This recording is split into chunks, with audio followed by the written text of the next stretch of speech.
Hey guys, how you going?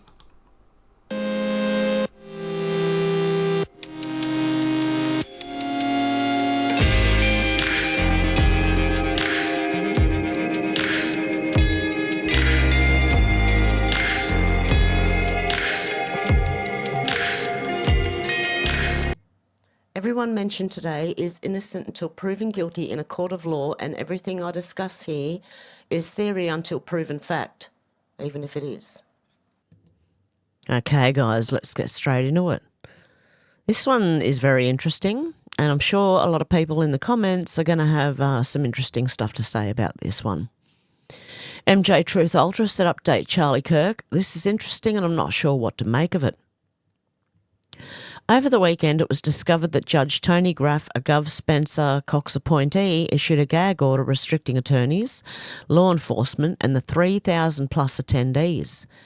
I understand attorneys, law enforcement and maybe key witnesses, but 3,000 attendees?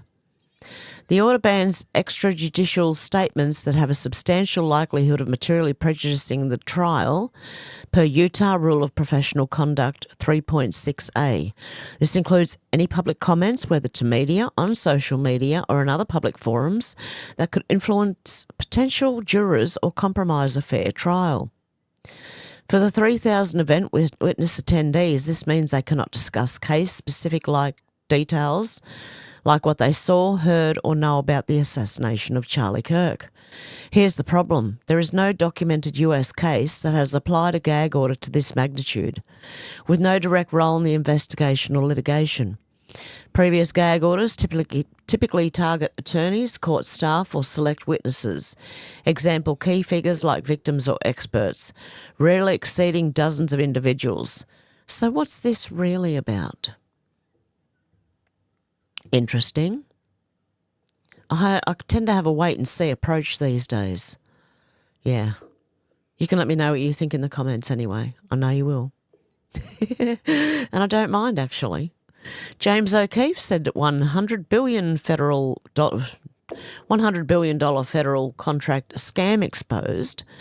8A firm admits to violating federal law using minority-owned status as a front to obtain $100 million plus no-bid government contracts while outsourcing 80% of the work. ATI Government Solutions contract manager Melaine Cromwell admits to exploiting 8A SBA program through pass-through scheme and breaking federal law. I tell you, pass-throughs are a great thing. We only do 20%, the rest goes to subs. And remember, there's no competition. Who is that guy who looks like he's got a wig on? Not this one. He's got, I don't know, something on his head. The other guy, though. I won't play the whole thing. It's 20 minutes long. You can follow O'Keefe Media Group if you want to see this guy. It looks like he's got a wig on. That looks very strange. Anyway, it makes me think, why would the other person not, realise he has a wig on, maybe? I don't know. Okay, back in Ireland right now, Real News Dublin City West. A major protest is underway at the illegal migrant hotel where an illegal African is alleged to have attacked a 10-year-old Irish girl. Locals have been opposing the migrant centre for this very reason. Yeah, this is shameful. Michael McCarthy said everyone could see this coming. It was the same in every other European country that brought these people and opened their borders. Politicians did it anyway and didn't care who they had to sacrifice in the process. The 10-year-old was attacked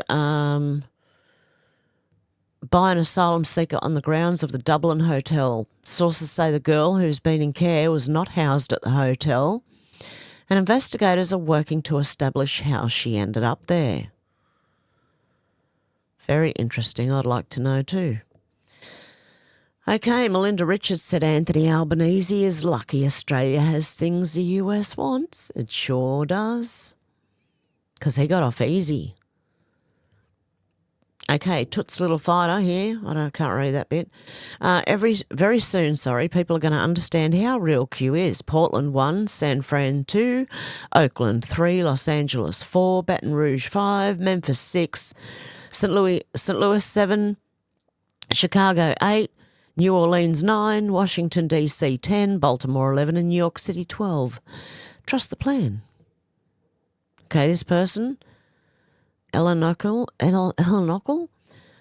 News Blast 17. Why is the National Guard called up across 12 cities? Trust in your president. God bless patriots. Funny from the board. Open your eyes. It finally came out that Rod, Bob were key players in the uranium scandal. Don't you think POTUS would be tweeting about removal given clear conflict? Why did POTUS meet Bob under the cover of FBI direct interview? Bob is unable to serve as DIR, per the law, director, I don't know. Gowdy comments on Comey, history will. POTUS has everything. Not everyone is corrupt, fewer than you think. Follow humour, Operation Mockingbird. Priority to clean out the bad actors to unite. People behind the American first agenda, Many in our government worship Satan. Not about Republicans versus Democrats at this stage. Where is Hillary Rodham Clinton? Why is the National Guard called up across 12 cities? Trust in your president. I would if I were you. Anyway, but I'm not you. You do what you want. Andy Knows said following Trump's order declaring Antifa terrorists, 2 militants tied to North Texas Antifa John Brown gun club cell have been indicted in a terror plot and ICE shooting ambush. The group had stockpiled an arsenal of weapons and met at a trans compound. What's a trans compound? Do these people not realise they're in a cult? They really are. I think they're getting paid too. Antifa, I believe they're getting paid. For sure, but they're also in a cult. Judicial Watch said cover up. The US intercepted 20,000 fake Chinese driver's licenses that China may have been planning to use to rig the 2020 election. Intel also flagged the issue. The FBI buried it and then ordered agents to delete the report. Of course they did. That's what the FBI do. They are not Federal Bureau of Investigation. They're the Federal Bureau of Instigation by the look of it. Instigate cover-ups and all sorts of things. Paul Healy said Ryan Casey, boyfriend of Aisling Murphy, has also reacted to the City West incident in Ireland. He told me a 10-year-old child is the epitome of innocence. This poor child is yet another girl who's been let down by the state. This should not have happened. Okay. Gunther Eagleman said time to clean some shit up, send in the troops. Breaking federal court rules, Trump can deploy National Guard to Portland. The wheels of justice turn slow when you need them like now. But they finally did it. All these judges can try and throw roadblocks in front of Trump. He's just going to walk over every one of them. Craig Kelly, Foundation for Economic something or other. Kevin Rudd has been completely humiliated by President Trump as press gallery breaks out into laughter. First, Trump says he doesn't even know who the Australian ambassador is. And then, as Rudd tries to speak, Trump cuts him off saying, I don't like you either and probably never will. Rudd should resign. He's doing Australia a disservice, continuing on as ambassador. Maybe for just once in his life, Rudd might put the interest of Australia ahead of his own. Let's have a listen. This was funny, actually. I watched the whole thing. Go ahead, behind you, President. Please, go ahead. There's been concern in Australia that it's taken 9 months to get this meeting. Have you had any concerns with this administration, with its stance on Palestine, climate change, or even things the ambassador said about you in the past, the Australian ambassador? I don't know anything about him. I mean, if he said bad, then maybe he'll like to apologize. I really don't know. Did an ambassador say something bad about him? Don't tell me. I don't. Where is he? Is he still working for you? Yeah. You said bad? Before I took this position, Mr. President. I don't like you either. I don't, and I probably never will. Go ahead. Ah, look at him. Well, there you go. He just got called out. But he went really easy on Albanese. But they have secured natural resources and minerals, critical minerals. Okay, maybe that's what that girl was talking about earlier. Said, lucky the United States, Australia has stuff the United States needs. Okay, the White House. But anyway, what I think, it looked to me like Albanese went in there, yes sir, no sir, 3 bags full sir, to Trump. And what Trump has done, I believe, is take the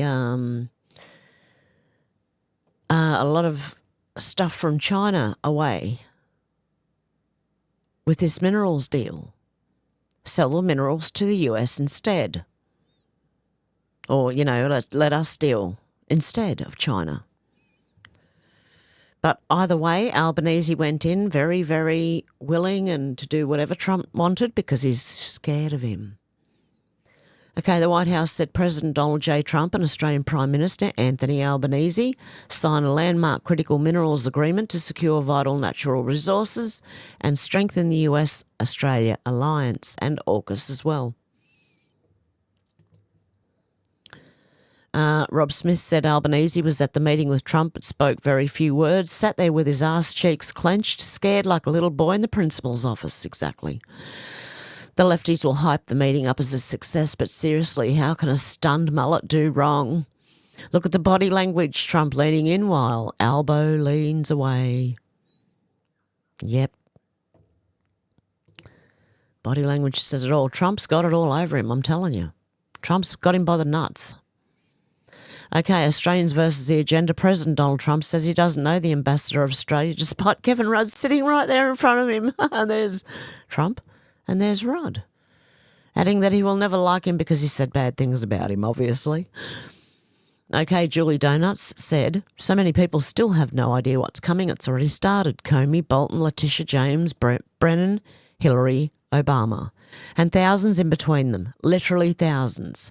Unprecedented military operations, COG, military tribunals, never before seen. Just because you don't believe it. Saving our republic and taking it down the traitors. Praise God. Thank you, Lord Jesus, for this administration and Donald J. Trump. And don't forget, Israel last. Insurrection Barbie said Hamas broke the ceasefire when they returned 3 dead hostages instead of 24. They then broke the ceasefire by failing to disarm and executing 52 of their own people in the street. To every influencer on here who was silent about that is now clutching pearls that Israel returned fire after 2 of their soldiers were killed. Your credibility is on par with Hamas. Just letting you know, this is what I'm seeing. Like, I don't know who people are listening to, but this is what I'm seeing on X News. Okay? That they broke it first. And they didn't bomb them first, but when the Hamas only returned 3 dead hostages instead of 24 and then killed 52 of their own people in the street, that's when they broke the ceasefire, allegedly. I don't know. Don't come at me. Australia's versus the agenda said the official White House schedule with details and timings of Prime Minister Anthony Albanese's meeting with Donald Trump has been released. Yep, okay, we know that happened. It doesn't matter if J.D. Vance was there. Nothing happened. Marco Rubio too. And that's it. Okay, it's a short one today, guys, because I was up for a few hours in the middle of the night and I'm a little bit tired. Okay, guys, I hope you have a good morning, afternoon or evening, wherever you are, and I'll be back tomorrow with another video. Take care, guys. Bye.